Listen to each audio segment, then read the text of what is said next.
TPC chief Mahesh Kumar Goud Boduppal Janasena party అధ్యక్షుడు వంగరి సాయి కుమార్ పై fire అయ్యారు. పవన్ కళ్యాణ్ పై చేసిన వ్యాఖ్యలను వెంటనే వెనక్కి తీసుకోవాలని డిమాండ్ చేశారు. మహేష్ కుమార్ గౌడ్ పవన్ విమర్శించే స్థాయి లేదని చెప్పారు. పవన్ కళ్యాణ్ జనసేన పార్టీని తెలంగాణలో మొదలుపెట్టారని గుర్తు చేశారు. కాంగ్రెస్ పార్టీ ఇచ్చిన 6 గ్యారెంటీలు అమలు చేసి చూపించాలని విమర్శించారు. పవన్ 28 రాష్ట్రాల ప్రజలు స్వాగతిస్తున్నారన్నారు. ప్రెసిడెంట్ మహేష్ కుమార్ గౌడ్ గారు అనుచిత వ్యాఖ్యలు చేయడం జరిగింది పవన్ కళ్యాణ్ గారి మీద. నేను ఏమంటున్నానంటే, మన పార్టీ తెలంగాణ రాష్ట్రంలో ఏ విధంగా ఉంది ప్రజెంట్ సిచ్యువేషన్ అది మనం చూసుకుందాం ఫస్ట్. రెండోది ఏంటంటే, మనం 6 గ్యారంటీలు ప్రజల ముందు పెట్టినాము. ఆ 6 గ్యారంటీలను నమ్మి మనకు ప్రజలు ఓటేసారు. 6 గ్యారంటీలు ప్రజల్లోకి వెళ్తున్నాయో లేదో కూడా మనం చూడాల్సిన అవసరం మన పైన ఉంది. దీనిపైన దృష్టి పెడితే బాగుంటుంది మహేష్ కుమార్ గౌడ్ గారు అని చెప్పి కూడా స్పష్టంగా తెలియజేస్తున్నాను.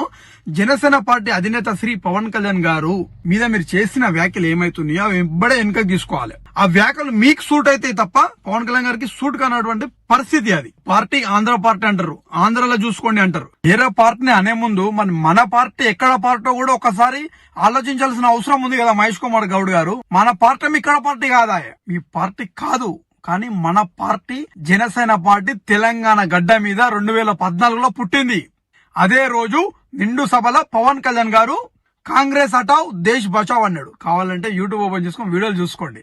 తెలంగాణ గడ్డ మీద పుట్టినటువంటి పార్టీ జనసేన పార్టీ తెలంగాణ ప్రజల మద్దతుతో ఈ రోజు మున్సిపల్ ఎలక్షన్ లో పోటీ చేస్తున్నాం. పవన్ కళ్యాణ్ గారు వస్తున్నారు. మున్సిపల్ ఎలక్షన్ లో గెలవబోతున్నాం. చూసుకో. మీరు పవన్ కళ్యాణ్ గారు ప్రచారానికి వస్తుండగానే మీకు భయమై ఈ విధంగా మాట్లాడుతున్నా అర్థం కానటువంటి పరిస్థితి. కానీ పవన్ కళ్యాణ్ అని చెప్పి కూడా ఏకవచనంగా పిలుస్తున్నారంటే మీకు రాజకీయ అనుభవం లేదని అర్థం. ఎందుకంటే పవన్ కళ్యాణ్ గారు 29 రాష్ట్రాల్లో ఎక్కడ పోయినా గానీ పవన్ కళ్యాణ్ గారిని స్వాగతిస్తారు ప్రతి ఒక్కరు. 29 రాష్ట్రాలలో అంత పేరుంది పవన్ కళ్యాణ్ గారికి. 24/7 నరేంద్ర మోడీ గారు పవన్ కళ్యాణ్ గారికి ఎప్పుడైనా సరే అపాయింట్మెంట్ ఇవ్వడానికి రెడీగా ఉన్నాడు. అలాంటి వ్యక్తిని పట్టుకొని